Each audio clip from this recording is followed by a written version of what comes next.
One of the other things that I think about are leadership frameworks, right? And if the PowerPoint, which I apologize that it's not working, I'd have 3 different animals up for you. And I think about 3 very basic frameworks of leadership. Think about an authoritative approach to leadership, or what I like to have up as leopards, right? Leopards hunt alone, very unilateral decision making, typically at night, right? Not hanging out with too many folk, just kind of on their own, making their own choices. I think about a delegation type of approach to leadership, and I think about wolves, Minnesota Timberwolves.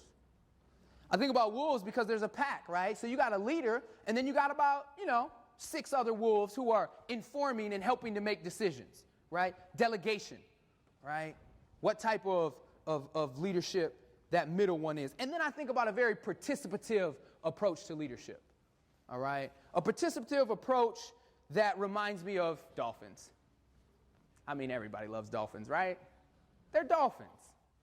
Dolphins, no one's left behind. If one dolphin's injured, they come and they swim them up to the top so that they can grab some air.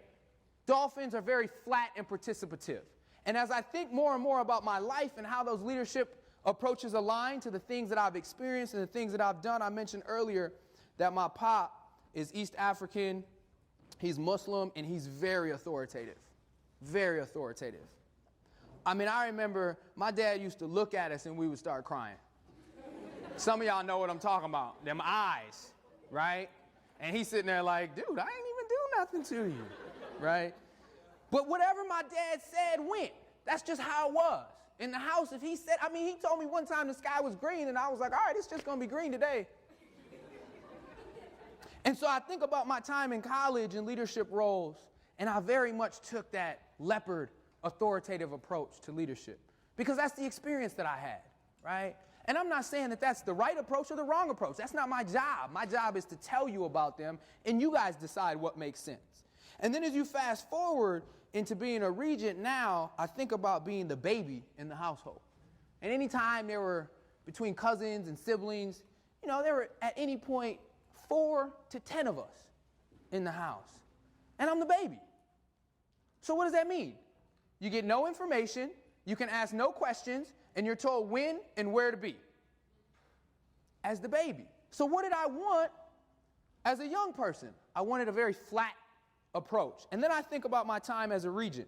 You might have guessed, if you haven't, or if you've thought about it at all, I'm by far the youngest person on the board.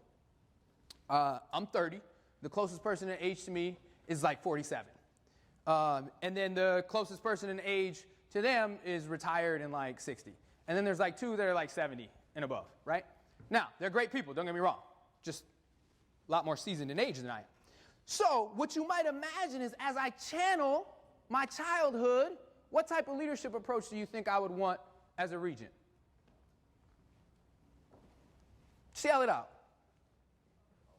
Dolphins, absolutely. And the fascinating thing is that sometimes I'm like, oh, I didn't get enough information. I need to know more. You guys are having meetings behind this closed doors, and I don't know about them. Da, da, da, da, da, da. And then I realized, actually, that's not true.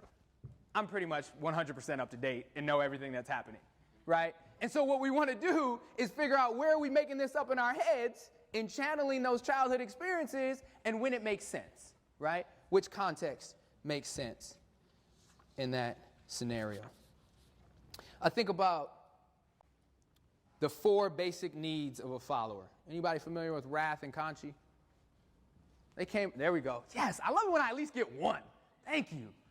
They came out with a study, and they did a pretty interesting research study where they went out and they surveyed thousands of people about the most common or the things that they think of when they say, here's what I need as a follower.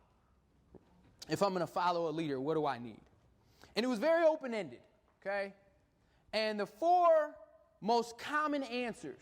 Now, I understand that there's not just 4 things that followers need. We're just going to work within this framework real quick. Because some of y'all are going to be like, well, what about this? And what about that? And what about this? So they came up with 4. Trust, hope, stability, and compassion. Trust, hope, stability, and compassion as the 4 basic needs of a follower. And this is so very important, I think, as you all think about not just being a leader and having followers, but also about how you just build relationships in general.